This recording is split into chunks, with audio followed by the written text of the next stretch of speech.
da contestação morreu? Morreu. Antes ele do que eu. Não é meu? Por que eu entrei aqui agora, não entrei logo no começo, questão 1 a 12? Porque você que está com 28 questões pode sorrir, porque foram 12 questões de ontologia. Para quem não me conhece, está acompanhando aí todo mundo pelo nosso site do Curso Sério, eu sou o Roberto Morgado. Tá certo? Eu sou o Roberto Morgado e leciono a única disciplina obrigatória, previsto no provimento 144, que regula o exame, prevista no edital, e caíram 12. De tudo, absolutamente tudo que nós falamos aqui nas nossas aulas do curso Sério. Está com 28 até agora? Pode sorrir. Vamos lá que a carteira é sua. Afinal de contas, falamos aí das infrações de quê? De bebedeira, gritaria, jogatina. Afinal de contas, qual é o nome do sujeito? É esculacho, é um esculacho, botar o nome desse. Esculacho, advogado inscrito há longos anos na OAB, após a aprovação do exame de ordem, é surpreendido que o advogado Sófocles, que atua em seu escritório, em algumas causas foi entrevistado por um jornalista profissional, tendo afirmado ser usuário habitual de drogas. A entrevista foi divulgada amplamente. Após conversas reservadas entre os advogados, os termos da entrevista são confirmados, bem como o vício. Não há acordo quanto ao eventual tratamento de saúde, afirmando o advogado Sófocles, que continuará a praticar os atos referidos. Então, diante dessa narrativa, à luz da legislação aplicável aos advogados, é correto afirmar que, na forma do artigo 34, constitui infração disciplinar, inciso 25, manter conduta incompatível. Parágrafo 8, inclui-se na conduta incompatível a linha A, jogatina. A linha B, gritaria. A linha C, embriaguez ou toxicomania habitual. Ou seja, no caso aí em tela, a sanção disciplinar aplicável, sim. Essa sanção, todos nós sabemos, é de suspensão. Marca mais uma aí. Agora, há 2 sociedades de advogados. Sociedade de advogados, regulado no artigo 15 ao 17 do Estatuto, 37 a 43 do Regulamento, mas que sempre deve ser estudada pelo provimento 112 de 2006. O advogado Pedro João deseja estabelecer sociedades de advogados com o fito de regularizar o controle de seus fluxos de honorários e também otimizar despesas. Estabelecem contrato e requerem em seu registro ao órgão competente. À luz da legislação aplicável aos advogados, é correto afirmar que sim, é possível a participação do advogado em sociedades sediadas em áreas territoriais de diversos conceitos seccionais. Essa, aí você também pode marcar como certo. Que bom! E eu garanto, Roberto Morgado, garanto, e garantir as minhas 36 turmas desse quadrilhão, que mandato vai cair na prova. Graças a Deus, caiu. Claro que cai, sempre cai. Os advogados recém-formados é procurado por familiares de uma pessoa que descobriu, por vias transversas, estar sendo investigada em processo sigiloso, mas não tem ciência do objeto da investigação. Sem importar instrumento de procuração, dirige-se ao órgão investigador competente para obter informações, identificando-se como advogado do investigado. A autoridade competente, em decisão escrita, indefere o postulado por estar ausente o instrumento de mandato, e aí, por ser a investigação sigilosa. Diante dessas circunstâncias, à luz da legislação aplicável, é correto afirmar que é direito do advogado, mesmo sem procuração, ter acesso a autos de inquérito policial, ainda que conclusos da autoridade.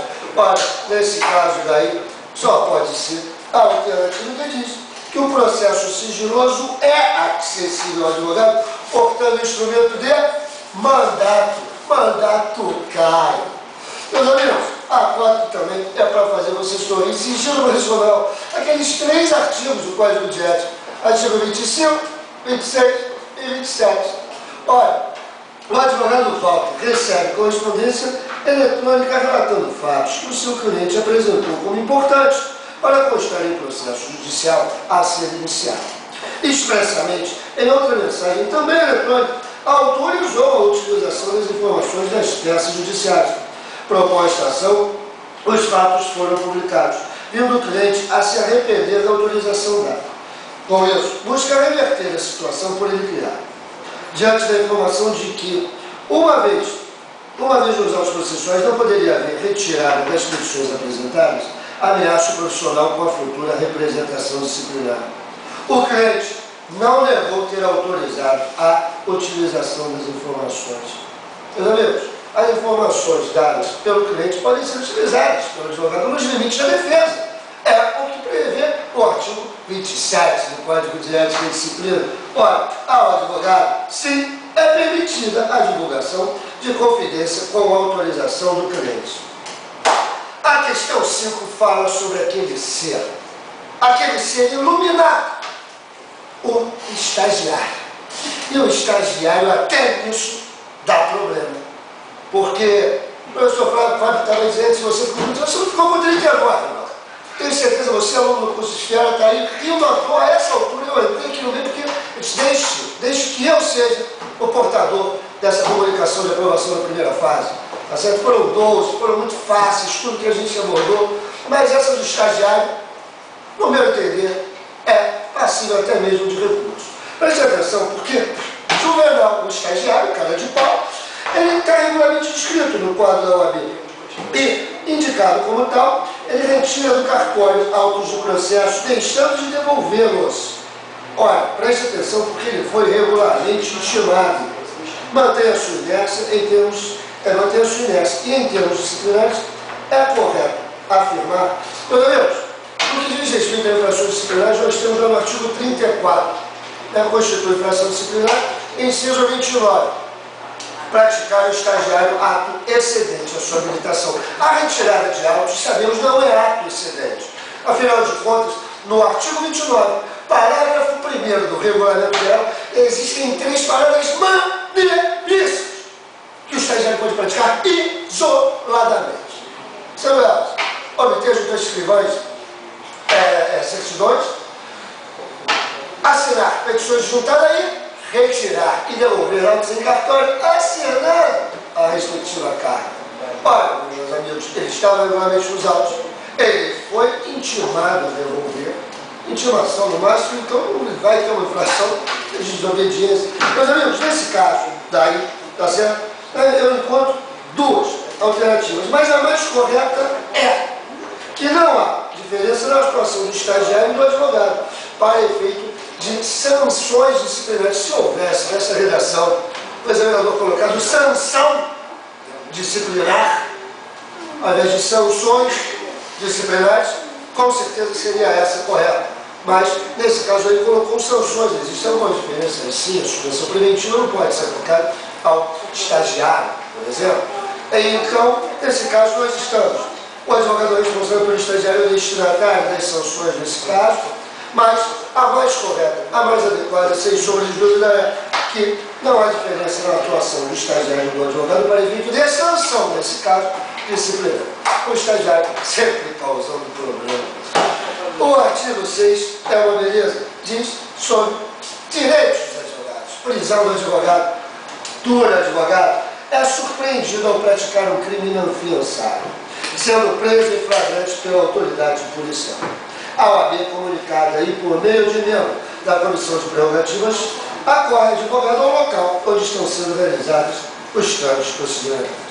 Nos casos das normas estatutárias, é correto afirmar que a prisão do advogado, que demanda a intervenção da OAB, é originária, ocorre no exercício profissional. Ok? Estamos chegando lá, já está com quanto aí você, meu amigo? 37, 38? Agora. 7. Processo disciplinar. Em termos de processo disciplinar, perante a OAB, é correto dizer que, havendo representação contra o presidente da seccional, o órgão competente será o Conselho Federal. Agora, essa é de inscrição, molezinha, inscrição. Sempre reside no Estado dado, onde mantém o seu escritório de advocacia. Preste atenção, essa questão ela já nasce errada. Essa questão já nasce errada.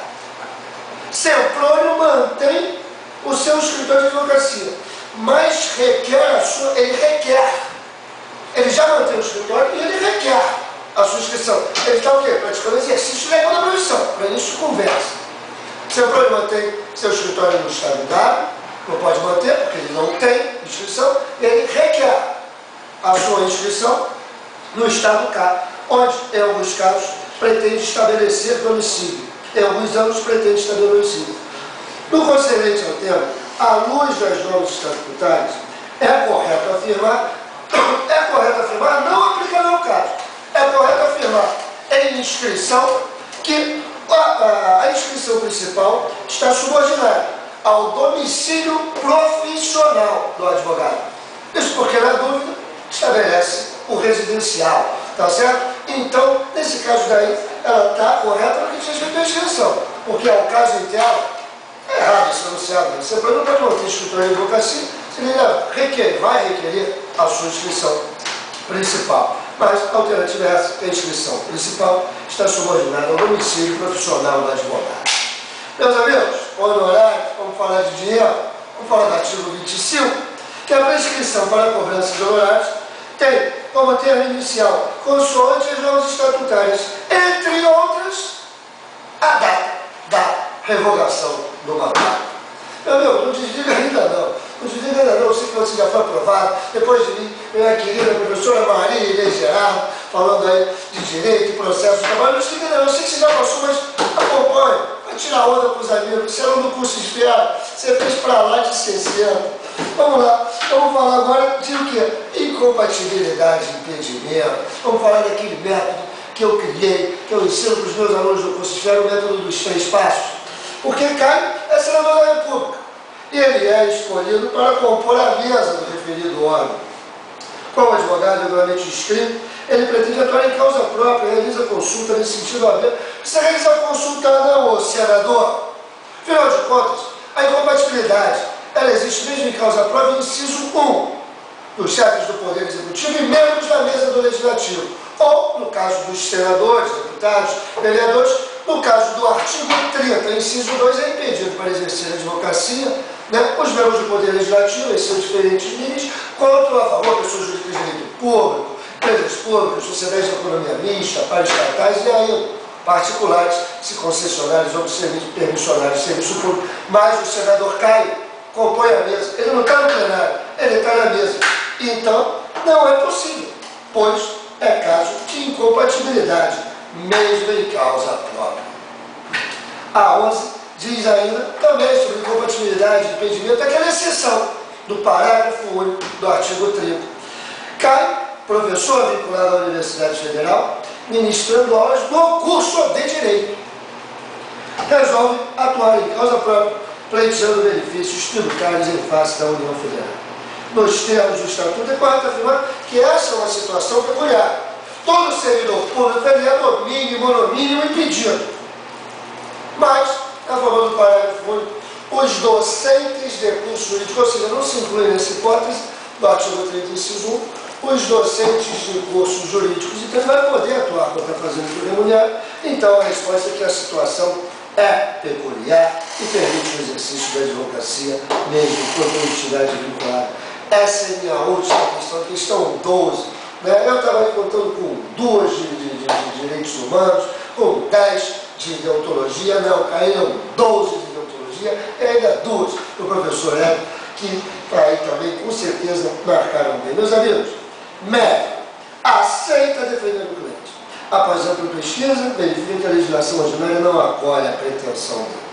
Elabora, pois a tese que a legislação que não permite o acolhimento da pretensão de ser constituído padeceria do vício de inconstitucionalidade da referida norma. Sim, a infração disciplinar quando o advogado postura contra a literal disposição da lei, salvo em caso de pretensa inconstitucionalidade. Então a situação é permitida diante do possível vício alegado pelo advogado. Meu amigo, você, aluno do curso de esfera, comemora que agora é hora de trabalho duro de novo, e você que vai escolher direito do trabalho, aproveita, que quem vem depois de mim, aí é a magnífica professora Maria Inês Gerardo. Vamos dar boa notícia para ela, professora.